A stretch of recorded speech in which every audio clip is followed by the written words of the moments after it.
There we go. Well, welcome everybody. How nice to see everybody on a wet January. And Faye, I'm really grateful to you for doing this. I love the way we talked about this. I've really enjoyed our conversations. So this experts of work is called Refashioning the Business Through HR. And it's for members of all three of our networks. As you know, we're recording it, as I've just mentioned. We'll pop that on the YouTube channel later. Do send us questions and suggestions via chat throughout. And a big welcome to Fay Hitchenor, who's HR Director Projects at Active Care Group, having previously been HR Director at Montreux Capital Management and Together Dental, amongst others. Fay's taken us through her org transformation. There's some great key learnings and ideas here, as you'll see. There's also some really good recommendations for how to run a process like this. And I just wanted to add, Fay, I loved the line you used when we first spoke, which was keep the performance bar high and invite the business to join you there, which I thought was a really nice way of putting it. So there's no breakout rooms for this one. We'll have a Q&A and a half after Fay's input, and then we'll have a half finish at 11:45 a.m. Fay, over to you, and feel free to bark excitingly at me when you want the slide changed, and we'll do that. Thank you so much, Richard. Hello, friends. Good morning, everyone. So lovely to see so many faces. Oh, it's such an honour to be here with you all this morning. It really is a privilege to be able to share some of the wisdom that we've gleaned through this process. And if I cast my mind back to when Richard and I first touched on the potential to be able to share, I kind of walked him through the story, and he came up with the title Refashioning the Business Through HR, not me, because it became evident that whilst at its core, this work is innately technical. You know, we're essentially leading the business through a harmonisation programme in order to move to bigger and better things. Actually, I have to say, through accident rather than design, we ended up completely repositioning the people team over at Active Care Group, so that rather than the kind of historic, conventional, traditional sense of being a reactive responding team, we're really leading the business from the front now, which, you know, I know Karen, our CPO, feels pretty happy about. So, yeah, really happy to be able to share some of the nuggets of what we've experienced. Just before sharing a little bit about the context that we were moving from, just to give you a flavour of who Active are. So we are a specialist care business. We provide care across 50 different services, employing about 5,000 people across the UK. We're PE backed by Sequoia Capital Management. And if we move on to the context slide, Richard, just to share a little bit of background about where we found ourselves when my colleague and I were invited to do this work. So Active, by its very nature, so the beauty of the business is we're very broad. So we offer a wide range of services across lots of different nature sites. And the previous fund, who actually I worked for before I moved into Active, were highly inquisitive. And for anybody who's worked in, you know, an M&A type environment, you'll know that, you know, given the fact that we brought around 30 bespoke businesses into the group over the period of 2018 to 2022, you will know, if you've experienced anything like this before, that what you end up with is a beautiful array of lots of disparate businesses who operate in various different ways, and trying to create synergy throughout all of them was firmly put in the too difficult box at that time. So until the time that my colleague Denise and I joined Active, you know, we were operating in a very, very fragmented way. And some of the data that I've got on this slide here to share with you illustrates that. You know, we had various different full-time equivalent units running across all of those different sites. And would you believe, even some sites who were employing no more than 15 people would have five or six potentially different FTE units running across that team. We celebrated using 17 different payroll companies, which paid a combination of 4 weekly and monthly rhythms. a laughable number of job titles. So, being able to know who you were talking to and which role they had, and, just giving someone the common courtesy of actually understanding the job they do was a luxury, it seemed. And then when it came to an operational level, for any of you who understand anything about the health or care space, we are highly operational in terms of the way that we work. And there was a huge array of different shift patterns with very low levels of consistency around levels of paid hours versus unpaid, whether we were paying consistently in terms of breaks, etc. And what that meant for the business is we had not a cat in hell's chance of being able to face out to our business partners and talk eloquently about any level of HR or people data or information, because we were pulling from 3 different HR systems in order to be able to try and have any form of conversation. From an operational perspective, of course, we found it very difficult to hold our site leaders to account on being efficient, because they were all working in lots of different ways. And as you can probably imagine as well, just trying to do a decent job of managing all of that information meant that you had different people in different parts of the organization trying to do their best job of keeping that clean. And various different models existed throughout. And of course, when it comes to an employee perspective also, it makes me quite uncomfortable as an HR professional if I can't really eyeball my colleagues and assure a level of equity across all of them. So when we looked at the task in hand, and we looked at the ambition that we were going to set ourselves, we were moving from that degree of disarray into what we set out on the next slide, Richard, which is across our residential division. And the scope of that meant 2,500 people across 40 of those 50 sites. We gave a guarantee to the business that we felt it would be possible to move to a single monthly pay date, move everybody from hourly to salaried pay, pull everybody under one employing entity, assure 2 FTE units only for all of our rostered colleagues, align all of the shift patterns, drive consistency in respect of overtime and enhancements pay, and also simplify the job titles behind the scenes. We said that we would complete all of that by Q3 2025, which in itself would realise a 1.5 million benefit to the business, primarily through savings to be made on administration resource, and also in terms of the additional efficiency that would be derived through the shift patterns. I'm happy to say that sat in Q1 2025 for us, we are on target. So we're doing a good job so far.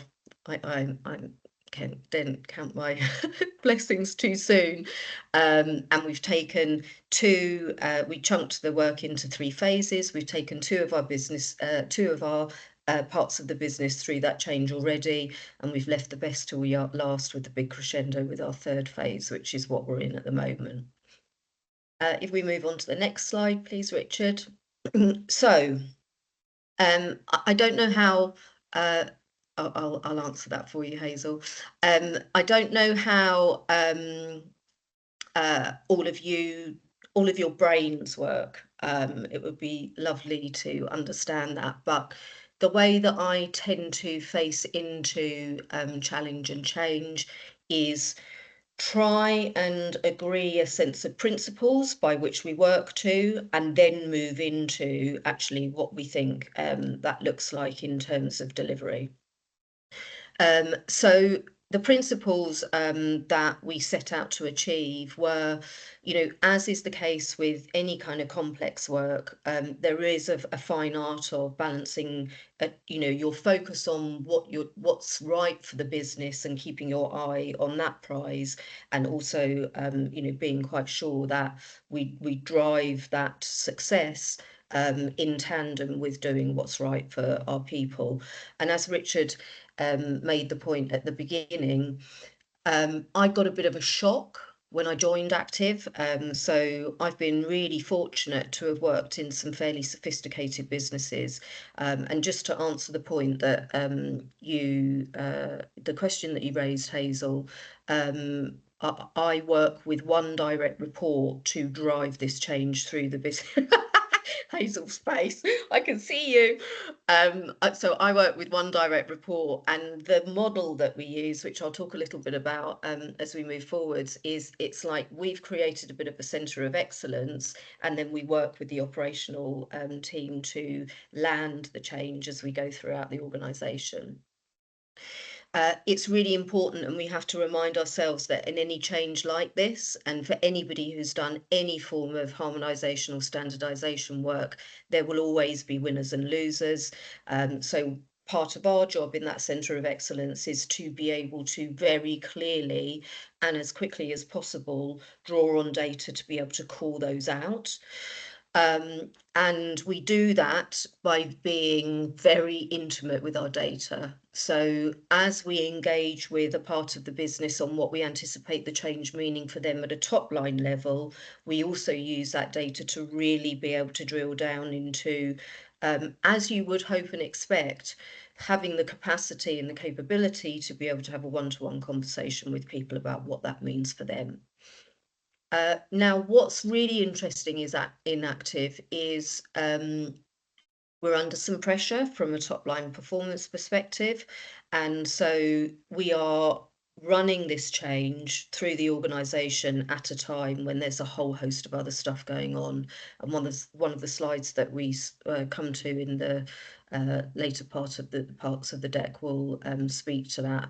So there's something about a juggle between how do you create a voice for leading this piece of work, which is important, but also being considerate with other stuff that's going on in the organisation. If I were to be completely honest with you, we've played around in terms of the way that we've done that. So in the first phase, I think we were a bit too quiet.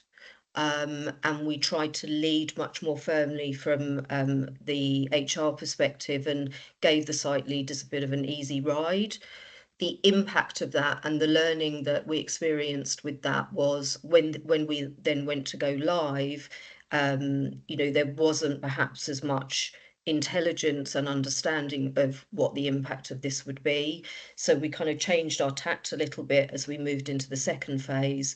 And then we've really kind of upped the ante because we are really moving into a very significant phase this third time around. So if we move into the next slide, please, Richard. Yeah, so this is what I was talking about just now. So there's a huge amount of other work going on in the organisation. So I don't know how many of you are going through systems changes currently, but Active made the strategic decision to move on to iTrent as our single HR platform. And we are harmonising with a guarantee of having all of our colleagues on these new T's and C's from the 1st of June in order to be able to implement iTrent and also a new rostering system at the same time as well. And then a bespoke system that supports our staffing business too. So this is no mean feat, and I don't really want to steep more pressure on myself, but if our bit falls over at the top there, you don't have to be a rocket scientist to figure out that the knock-on effect is pretty significant for us. So we have to make sure that we work very closely with all of the teams who are leading the systems implementations across those other squares as well. The approach that we've taken, which is just on that next slide, thanks, Richard.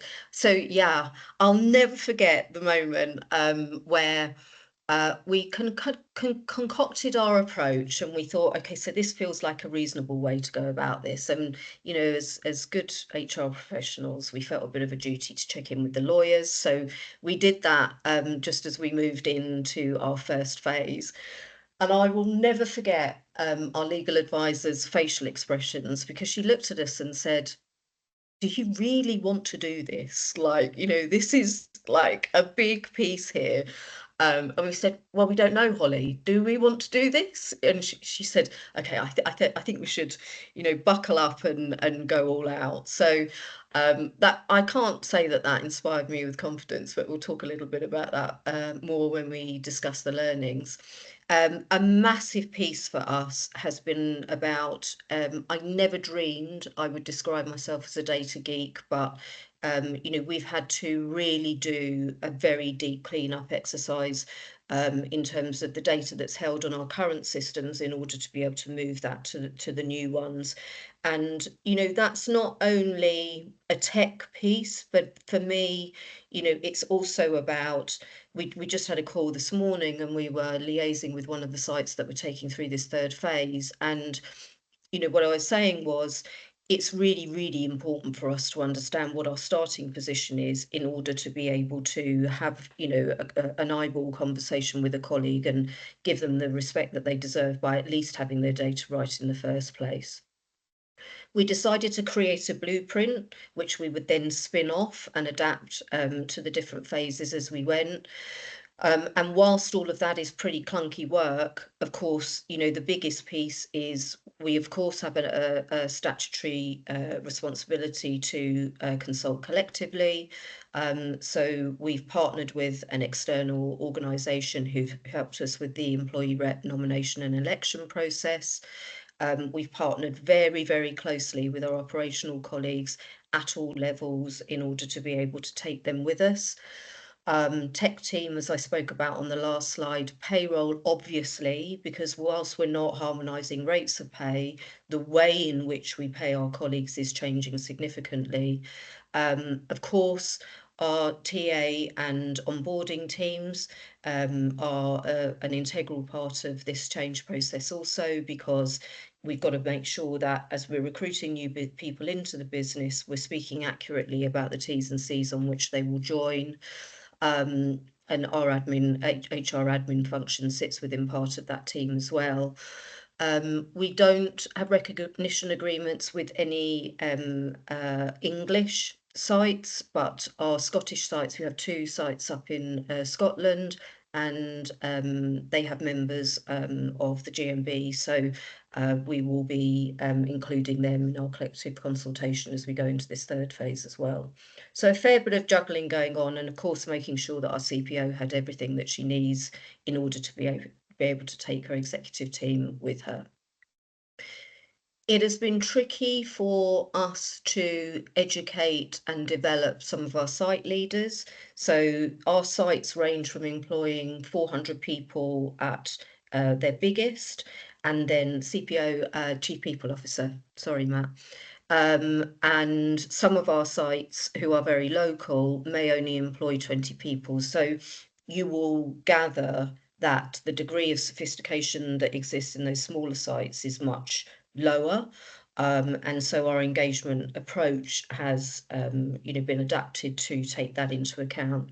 And Hazel, to the point that you made before, this kind of centre of excellence model that we've adopted has meant that Denise and I liaise with our ops team, and we have probably about 8 advisors in our ops team, and so we provide them with the information that they need to be able to lead the operational colleagues forwards. Richard, can we trip on to the next slide, please? So in terms of blueprint, this is some of the what really. I'm pretty structured in terms of the way that I will tend to come at a challenge like this. And this here isn't rocket science, and I would imagine that this kind of blueprint model you might be able to spin off into lots of other aspects of work that you were all delivering within your own businesses. Of course, it's really important for us, in our starting position to be really clear about where do we stand now. So what is it that we're dealing with? And we went through a huge orientation exercise, Denise and I, as we joined the business to try and understand what's our as is picture in respect of data, processes, capability, etc., and then created the to be position. And then, of course, the gap analysis that exists within that. It's quite interesting, this point about readiness, because it was really important for us to get a sense of, as we're pushing the needle, where are we likely to receive the resistance, versus where do we think it might be a bit easier to be able to move this change through. As I've mentioned, I think it would have been, so we're brave, but we're not crazy. And I think if we had tried to transition 2,500 employees all in one go, given the fact that they're coming from a very disparate starting position, something would have fallen over. So we've chunked it into these 3 phases. Of course, making sure that as our change behavioural programme evolves, we're ticking all of the boxes in respect to statutory obligations. Always trying to remember, as I said at the beginning, what is it that we're looking to achieve as a business, and what might our employees need. We have a fantastic employee app over at Active Care Group, and the information that's stored on that to take our colleagues with us as we go through the change is really quite impressive, I have to say. And then when we're having all of our pre-implementation conversations with the managers, we're thinking about and asking openly, what is it that we need to do to be able to ensure that, we embed this successfully through your site and service. So there's a very transparent conversation that goes on. And then, as you would expect, whilst Denise and I, at the end of each phase, just want to hibernate, there is a job to be done in terms of checking, the impact of how the change has been embedded, and has that realised the benefits that we set out to achieve at the beginning. Some of those points, I imagine, will resonate to you all, regardless of the nature of work that you're delivering at the moment. So I hope that there's some takeaways there that you might be able to pick up and plonk in to your business as you go. Let's move on to the next slide, please, Richard. Yeah, so this is a very busy slide, and I wouldn't expect you to be able to even read the words on the slide, but it's here just to illustrate the point that I was making earlier. It's an ambitious change plan.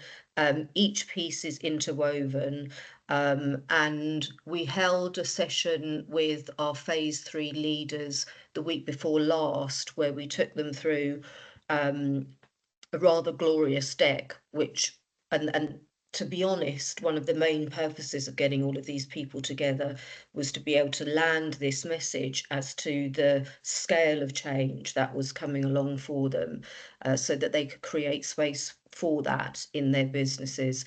And this slide here was drafted by a colleague. I can't claim any glory for this one, where we were just literally walking through what's going to happen month by month in relation to each stream of work.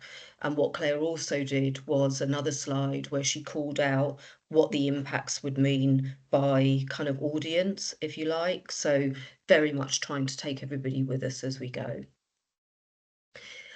So in terms of learning and wisdom to share, I hope there's not too much kind of technical component there, but just some kind of sign-off points that I would share with the group as we're 2/3 of the way through the work that we're doing.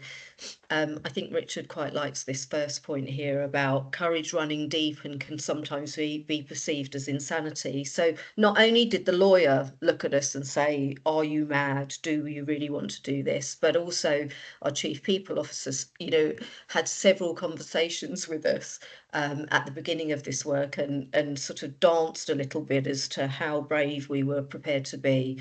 And truly, this has been uncharted territory for this group. And you will probably all in each of your businesses have that piece of work that everybody's avoided like the plague. It's kind of put in the too difficult box. And I think on a personal, professional level, this has reminded me that, it's really important for us to step into that work that, you know, has held that box up until now, because everything is figure outable. You know, I remember when Denise and I first started having some kind of socializing sessions with our leaders, I promise you, we couldn't even understand the jargon or the questions that were being asked, let alone be able to volunteer any answers. So to kind of shift from that position to claiming ourselves to be a centre of excellence is something that I feel really quite proud about. And then this point about keeping the bar high on best practice. So Denise and I share similar backgrounds, and because we had a very quick read on the degree of sophistication that existed both in the business and in the operational HR teams, it was really important for us to set that standard at the level that we knew we could deliver for the business. And there was a funny moment also when we briefed the local operational HR team on what we were going to move into, and not one person said anything for the whole hour call. There was just a sea of absolutely petrified faces.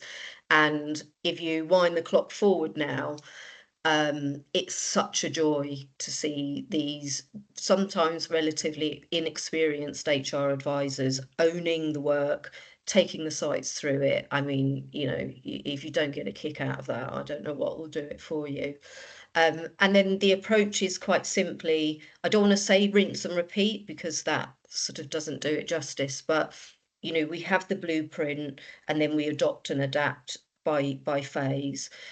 From a leadership engagement point of view, one thing that my coach taught me is, you know, this kind of concept of, as you're partnering, you know, foster this spirit of power with rather than power over. So that's a distinct kind of different starting position, which for me works really well in terms of trying to foster those collaborative relationships. And then when you think about some of the risks that may be run if you craft a centre of excellence and then you're partnering with local HR teams and your operational colleagues, you know, one of the messages that we've repeated in all of our engagement sessions, you know, is about it being very, very much a joint approach. And of course, it's fine saying that stuff, but then if you behave in a way that isn't integral with that, you know, that leads to deep distrust. So it's been really important for us to hold ourselves to account on making sure that it is, you know, a very kind of collaborative piece. You know, it's been important to hold our position. So, you know, Denise and I are obviously very committed to this being successful, but, you know, we've kind of done our best job to stay in our box and let other people grow and develop as they've delivered locally. And then, you know, just to round off, the last point that I would make is, you know, it's really interesting. For me, it's been an interesting journey. My coach suggested that I might reach out to Richard to be able to talk a little bit about the experience that we've had. I tend to, sometimes my focus can be a bit, okay, see you later, Natasha, can be a bit, it can be sharp. And that's good sometimes, but also means that I become very, very focused on the job in hand. And so Eunice, my coach, said, you know, surely there's got to be some wisdom that you can share with others about the experience that you've had. And that kind of lifted me into a slightly different way of thinking, where actually, if I was casting my mind back on what we've achieved and then what was to come, I know that Karen, our Chief People Officer, is really, really proud of the fact that, you know, by virtue of this work and other pieces, of course, we've been able to kind of move from that, you know, it wasn't quite back office, but background position into something which is much more forward facing. So I hope that others of you might be able to, if you haven't already, experience something similar in your businesses, and also hope that what I've shared, you know, resonates and may be helpful to you all as you do the fab work that you do in your roles. Thank you so much, Richard. Thanks ever so much, Faye. Perfect timing as well. How interesting. I love the way the honesty of what you're sharing with this. I'll send the slides around soon. I'm just going to stop sharing now. We've got time for questions. It'd be really interesting to hear what your experience of transformation is. Might be very different, might be very similar. Or questions indeed for Faye. I'm just going to remind you we're recording this. If you have a question that you prefer not to be recorded, though, just let me know. We can just finish the recording a bit earlier. So do raise your hand, either literally, if you can't find the button, it's not always obvious on screens, or as Rachel has done, using the screen. Rachel, hello. Hi, Richard. Hi, Faye. Thanks so much for that. That's really interesting and really resonated. Good luck with everything and how it all plays through. The question I have for you was, you sort of touched on it with how you brought leaders along and made sure they created the space for the change. Did you have any other reflections on kind of that appetite to change culturally? I've worked in organizations where any change, even something really small, is overwhelming for people. And so I was just interested if you had any reflections on that side of like how you brought people into, yes, this is going to be a big change. How do we take you with us on that? I think thank you for that, Rachel. I think we've probably all played with different approaches, right? And as I said, we've kind of adapted as we've gone. So I think the approach that we used first time around was, kind of share and then step back a little bit. And it was quite obvious that that wasn't the most effective way of going about it. So there was something about sharing the information, equipping, some very inexperienced leaders actually with some of the very basic core change leadership principles, and then staying close to them as we went through the process. And for us, because we were consulting collectively as well, sometimes it was quite as simple as just switching the role that they held in collective consultation meetings in and out too. And I have to say, if I look back, I would probably suggest that we got far more value and buy-in when they were much more involved. So, we tried to be really considerate with their time first off, and I think, actually, the fact that we changed that second time around probably speaks to the fact that there was some learning there. So seeking out all of the opportunities to be able to support them as we move towards implementation. And then, of course, post-implementation, getting a sense from them as to how that had landed. So, gaining their feedback and then also sharing some of how that had landed in terms of results for them in the business afterwards as well. Great. Thanks. Faye, coming off the back of Rachel's point, you were saying how it worked much better when you were involving the leaders, but how did you actually involve busy leaders? How did they respond in terms of when you were trying to get them involved? Were there hooks you used, for instance, to get them more into it? Sometimes a bit of peer pressure. So, if there were leaders who weren't perhaps sort of, taking the bait initially, the fact that others were moving through the process quite smoothly were kind of played back to them to be able to say, look what's in it for you. And actually, as a rule, Richard, most of them were open to being involved. It was then having quite a strong read on, does it look as though these people are moving into overwhelm, and what is it that we can do to support them? Is this playing a very clear second fiddle to other things, and therefore is there stuff that we can do to escalate to be able to clear the space for them? So probably fairly individualized, and the number of sites. So we set our phased approach, harmonizing smaller numbers of sites initially. So in our first phase, we took only 14 sites through the change, so we could really eyeball, actually the extent to which that people were getting on board. Yeah, gotcha, makes sense. I'm not sure if only is justified in its place in the sentence. There only 14 sites. That's still quite a lot, isn't it? Yeah. And actually, in terms of site size, our third phase is a similar number, but because the volume of employees at those sites is so much more significant, it feels and is much, much bigger. Yeah, got you. Thanks, Faye. Hello, Matt. How you doing? Hello, all good, thank you. Thanks for that. That's really interesting to hear. I think the two bits, so we're kind of definitely not to the scale that you're talking about. We're at the start of something similar in my work area. And the two things that kind of stood out to me that would be really interesting to understand a bit more on is first is around the sort of data that you referred to. So you're sort of saying that you're being really data driven in terms of how you sort of sold the change, I suppose, and then also and how you've implemented it as well. So it'd be really useful to understand like what specifically you found most useful in that space. Obviously, it's probably not just one piece of data, but it'd be great to understand that. And then the second was just I was interested in what you were talking about around sort of the line manager or kind of site manager capability in terms of supporting them in managing that change and what that kind of looked like in terms of sort of format and one that involved. That would be great to know as well. Thank you.